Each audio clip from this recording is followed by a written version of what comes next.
Assalamualaikum warahmatullahi wabarakatuh. Kepada yang terhormat Bapak dan Ibu penguji uji kinerja BPK dalam jabatan periode 1 tahun 2026. Perkenalkan, saya Rinta Saifuddin, mahasiswa BPK Mabda Sejarah Kebudayaan Islam batch 4 tahun 2025 di LPTK Universitas Fakultas Islam Semarang dengan NIM 254060611000.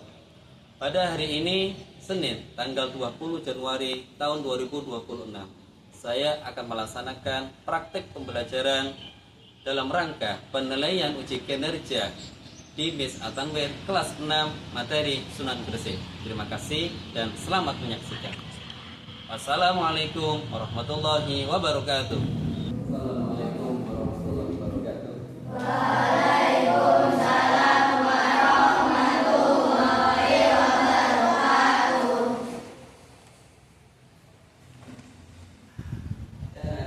Gimana kabar hari ini? Alhamdulillah, luar biasa, tetap semangat, Allahu Akbar. Ya, tambah ceria, Pak Guru minta tolong. Coba kalian tengok temanmu sendiri. Tengok temanmu sendiri, tengok teman sendiri. Berhadapan dengan teman sendiri. Oke? Jangan ketawa. Lihat temannya datangnya dengan pakai senyuman. Oke? Pakai senyuman. Biar tambah hangat. Oke? Sudah. Oke, sudah. Terima kasih. Sampai ketua kelas. Doa dimulai.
Barangkali nanti ada yang nggak masuk.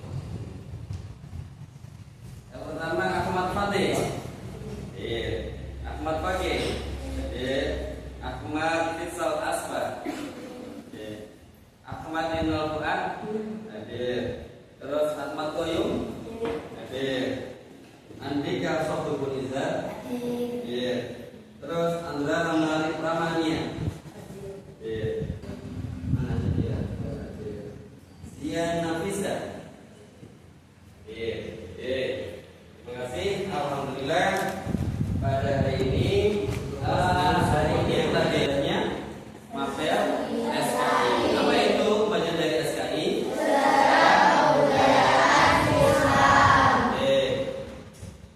Untuk mengawali pertemuan kali ini, Pak Guru mau tanya, pernahkah dari kalian semuanya pernah pindah rumah? Adakah yang pernah pindah rumah? Dari kalian semuanya pernah nggak? Pada diri kalian pindah rumah?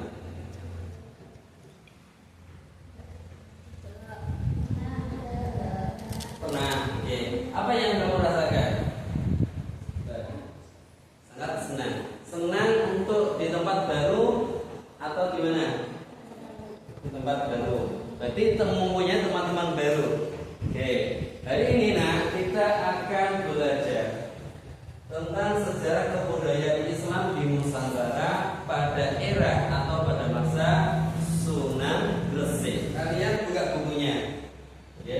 buka bukunya pada bab 1 tentang Sunan Gresik. Oke, dibaca dulu. Oke, nanti Pak Guru menerangkan. Semuanya membaca.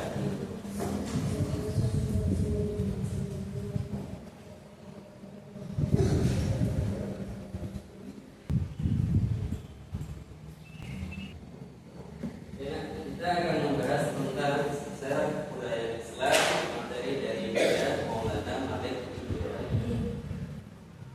Yang pertama tentang biografi. Biografi Sunan Gresik. Nama asli beliau adalah Maulana Malik Ibrahim. Beliau lahir. Beliau berasal dari Kasan, Persia. Mana Persia itu? Ada yang tahu? Sekarang negara mana? Negara apa? Enggak apa-apa. Negara mana? Arab. Persia itu sekarang adalah negara Iran. Negara Iran. Beliau orang jauh dari sana pergi ke Indonesia. Jauh dari sana pergi ke Indonesia. Tepatnya adalah di negeri Kasan. Kasan dari Persia. Terus julukan namanya? Julukannya adalah kakek bantal. Kok lucu Pak? Jenenge kok kakek bantal? Bu kakek guling Pak? Kakek bantal ini karena beliau kok sering banget inak manggo turu kitab Al-Quran dinggo ini sore. Pak, gunane opo sih Pak? Kok gitu? Ya, gunane opo sih kayak gitu? Kenapa harus kayak gitu? Turunin saran kita.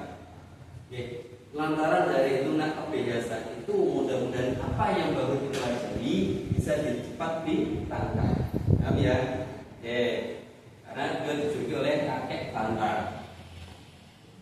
Terus kedatangan beliau di Pulau Jawa. Beliau datang di Pulau Jawa yakni tahun 1371 Masehi. Apakah beliau datang sendirian? Ya, beliau bersama rombongan termasuk saudaranya yakni bernama Maulana Makul Sayyid Yusuf Maghrabi dan beserta rombongannya yang jumlahnya ada berapa? 40. Terus ketika beliau mendarat di Jawa, tepatnya persis di daerah Desa Sembalo. Ya, Desa Sembalo, yakni Desa Lerang, Kabupaten Gresik. Ada yang pernah jual Sunan Gresik? Kalau Indonesia itu ngopo tujuannya? Tujuannya itu apa? Ado-ado Persia ke Indonesia itu kira-kira jaraknya sini ruwet apa sangat jauh? Sangat jauh sekali. Tujuannya adalah beliau ingin menyebarkan agama Islam. Jadi beliau datang sangat jauh dari Persia ke Jawa untuk apa? Untuk menyebarkan agama. Peran daripada Sunan Gresik dalam mengembangkan Islam di Indonesia. Perang apa sih Pak? Sepak terjang. Namanya perang. Beliau pertama kali menyebarkan Islam dengan cara berdagang. Beliau juga berdagang karena banyak pengikutnya juga ada berapa lagi? 40 bersama saudaranya juga kan di Nusantara berdagang. Nah karena itu memang termasuk apa ya? Islam kan mengajarkan penyebaran agama ini konsebaran. Maka dia juga berdagang dia berdagang di Nusantara ini sambil menyebarkan agama Islam. Karena apa sih Pak? Dia berdagang menyebarkan. Karena gini, rata-rata di pelabuhan orang itu berlabuh di mana? Pelabuhan kan? Pelabuhan ini kira-kira sepi orangnya. Rame tapi mesti banyak orang. Dia juga itu Pak cocok ini, pas ini rame karena ini pasar. Ibaratnya gini, pasar pagi tahu pasar pagi? Kan rame orang. Anggap saja sudah ada Sunan. Bek ngomongi. Oh ini, yuk, caranya ini. Jadi tertutupi. Yang ditutupi apa? Ajaran Islam. Karena dia tahu pasar itu tempatnya rame, akeh wong, akhirnya cocok ini antara dakwah. Terus selanjutnya berdakwah di keluarga kerajaan Majapahit. Nah, kita tahu bahwasanya dulu ada namanya kerajaan Majapahit. Dakwah Sunan Gresik ini hingga meluas bukan hanya tempat pelabuhan saja, bahkan sangat meluas atau dengar di dalam kerajaan Majapahit. Ketika itu rajanya adalah Majapahit, Raja Brawijaya. Di sana Sunan Gresik disambut sangat baik. Wong neko itu orang pendatang, padahal Raja Majapahit itu sangat luar biasa. Beliau Raja Majapahit juga menghargai, ya. Wong ini sangat itu ditompo. Karena apa? Kerajaan Majapahit itu terkenal dengan kerajaan apa? Ada yang tahu? Kerajaan Hindu. Tentu bertolak oleh Sunan Gresik, tetapi beliau sangat luar biasa. Luar biasanya gimana? Beliau itu mengajarkan dengan budaya juga, tidak pernah menolak. Maka dia Sunan Gresik itu disambut baik oleh kerajaan Majapahit ketika itu. Bahkan dengan saking baiknya dengan kerajaan Majapahit, beliau pun diizinkan menyebarkan Islam yang santun dan bijaksana, bahkan diangkat jabatannya menjadi penasihat raja. Penasihat raja. Wong neko menyebarkan gawa ajaran garu, kon melu ngurusi kerajaan, yo kon melu mulang. Kon melu mulang. Selanjutnya adalah membangun Masjid Pasucina. Beliau juga seorang pendakwah dan juga membangun masjid. Pak, kok gampang Pak wong teko jujuk bangun masjid? Ya, karena apa? Karena beliau mempunyai sifat-sifat yang sangat terpuji, sing akeh wong seneng. Ya, sing akeh wong seneng. Karena wong iki apik jujur. Apik jujur. Daripada itu banyak juga akhirnya orang-orang waktu itu yang ikut masuk agama Islam. Maka dia pun mendirikan masjid sebagai tempat ibadah, juga tempat belajar. Lanjut. Ini adalah lokasi masjid. Lokasi masjid daripada Sunan Gresik. Sikap positif Sunan Gresik. Sunan Gresik beliau memang sangat berjasa dalam berdakwah di Nusantara. Karena itu beliau termasuk orang yang pertama kali menghapus penggolongan kasta. Kasta itu apa? Di dalam agama Hindu itu dikenal dengan kasta, penggolongan manusia. Kasta paling bawah, terus menengah ke atas. Kasta bawah itu yang diisi siapa? Ini orang-orang biasa. Ya, biasa. Adapun nasihat daripada Sunan Gresik adalah yang pertama, agama Islam itu sangat mudah dipahami dan diamalkan. Kedua, dakwah harus dilakukan secara ikhlas dan sabar. Orang berdakwah itu harus pasti ikhlas dan bersabar. Terus, dakwah harus mempermudah dan tidak mempersulit. Terus selanjutnya, memberikan pertolongan pada siapa saja tanpa mengharap imbalan. Itu nasihat-nasihat beliau daripada Sunan Gresik. Lanjut ya. Adapun sikap positif dari Sunan Gresik yang harus dipelajari adalah yang pertama, melakukan dakwah secara bertahap atau tadriji.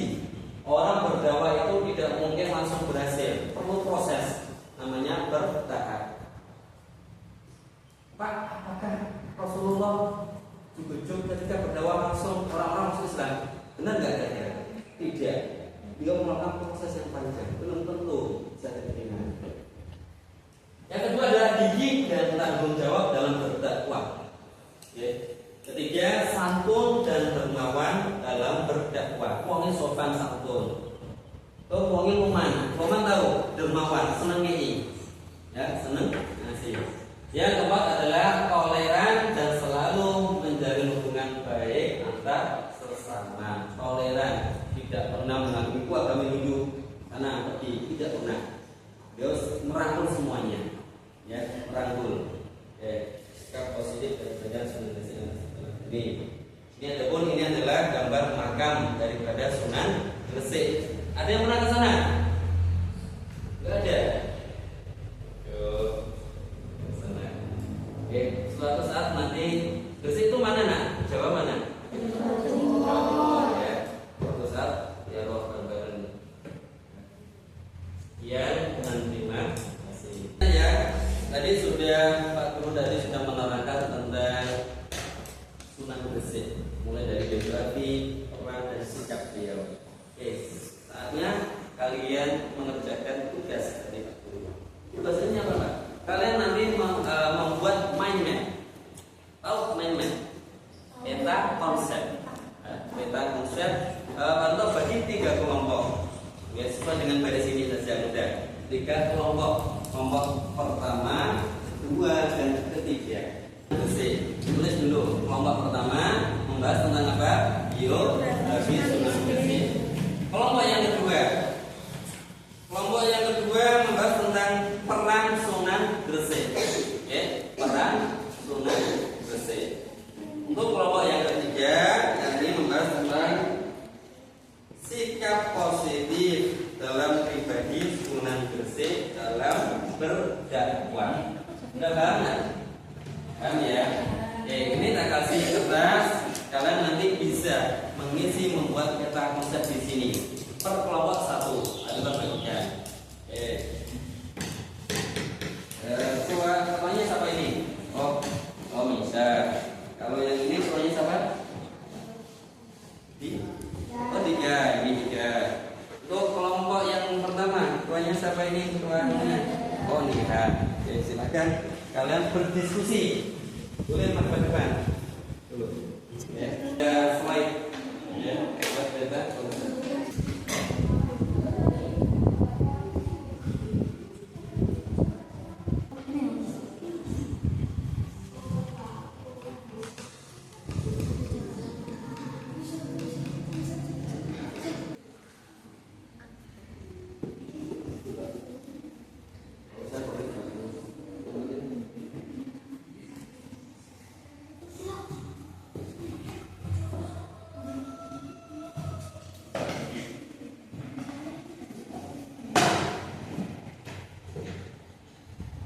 Yang sudah ini, yuk lanjut yuk. Kelompok 2. Oke, kelompok 2 beri tepuk tangan yuk. Silakan sudah dari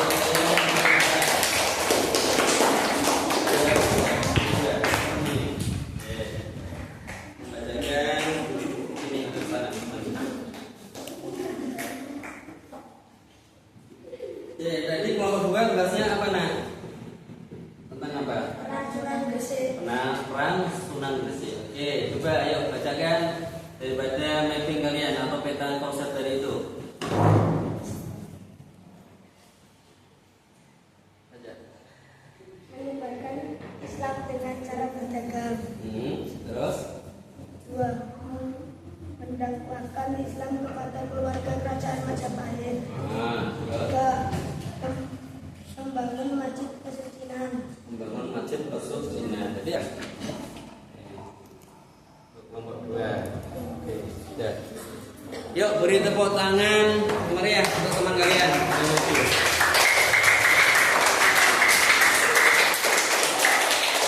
Selanjutnya kelompok 3. Yuk, siapa yang maju?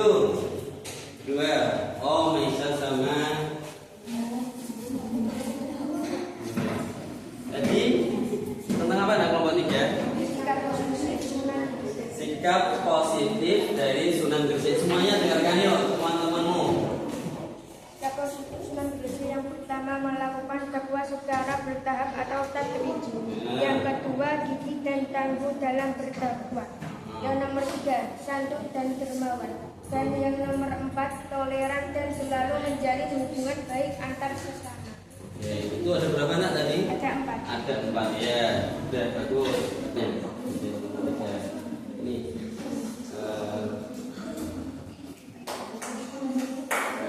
ya, beri tepuk tangan. Kelompok 3. Dan selanjutnya adalah kelompok 1. Silakan. Kelompok 1. Ya, ini. Kelompok 1, Pak Arto mau tanya dulu. Tadi Sunan Gresik berasal dari kerajaan Persia. 2. Nama asli adalah Maulana Malik Ibrahim. 3. Gelar Sunan Gresik adalah kakek tanggal.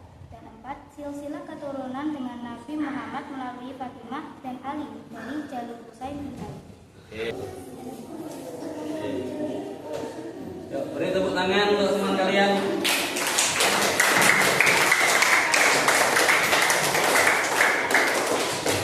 Alhamdulillah, tugas kelompok kalian sudah selesai. Ada 3 kategori. Yang pertama tentang biografi, terus kedua tentang apa tadi? Kelompok 2. Dua tentang apa? Orang Sunan. Kita renungkan kembali perjuangan daripada Maulana Malik Ibrahim. Renungkan kembali daripada perjuangan daripada Sunan Gresik. Silakan. Kasih waktu renungkan. Jangan mata dia fokus. Anggap saja ketika kata nol ya, atau bisa kamu hadir membayangkan sosok Sunan Gresik. Bayangkan Sunan Gresik. Jika aku berada di tempat baru, hal baik pertama yang akan aku lakukan adalah Maulana Malik Ibrahim itu atau Sunan Gresik mengajarkan kita semuanya bahwa cinta kepada Allah itu harus dibuktikan. Kamu kalau cinta kepada Allah harus buktikan. Oke? Dengan apa? Dengan perbuatan yang baik dimanapun berada. Aku ingin buktikan, aku benar-benar cinta kepada Allah. Dimanapun berada, aku harus bersikap yang baik. Bersikap yang baik, termasuk yang dilakukan Sunan Gresik. Dia datang ke Nusantara dengan budaya yang baru, bahasa yang baru, rumah yang baru, pakaian yang baru, tapi beliau menunjukkan sikap positifnya dimanapun berada, bahwasanya agama Islam mengajarkan tentang kebaikan. Agama Islam itu mengajarkan tentang keindahan. Maka itu Sunan Gresik membuktikan. Ya, coba di antara kalian semuanya, Pak Rinto pengen tahu. Coba gambarkan satu kata saja untuk Sunan Gresik. Gimana? Mas Diga? Sunan Gresik, beliau sangat menasih. Benar nggak kira-kira? Benar. Beliau sangat menjunjung tinggi. Ya, agama hidup, tidak pernah nyala-nyala, tidak pernah mengejek. Itu namanya toleransi. Terus apa lagi?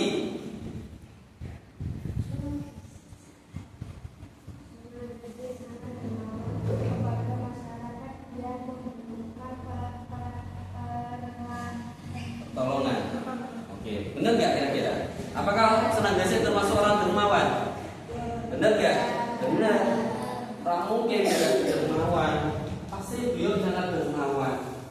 Apa lagi? Gimana Mbak Tia? Gigih dan tangguh dalam berdakwah. Benar nggak kira-kira? Nah, sebelum Pak Ridho tutup, lalu Pak Ridho sampaikan apa yang kita mulai dari hari ini, mudah-mudahan bisa berkah, bisa menginspirasi untuk kita.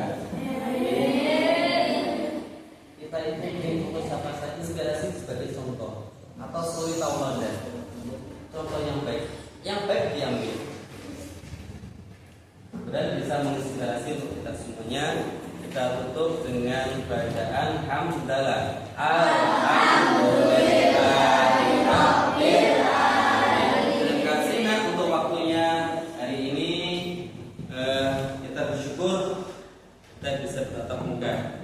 Mudah-mudahan hari esok nanti kita tambah sehat, tambah kuat. Sampai dulu. Wassalamualaikum warahmatullahi wabarakatuh.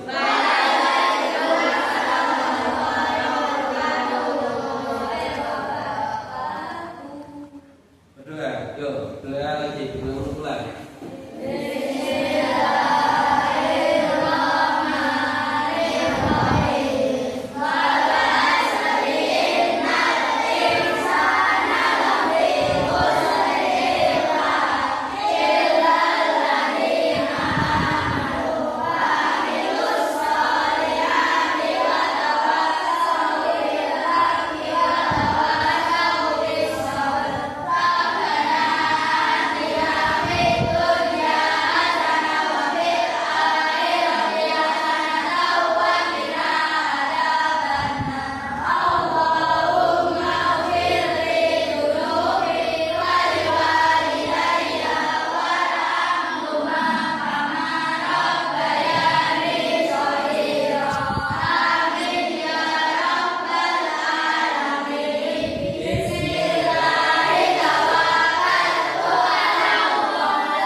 Kalian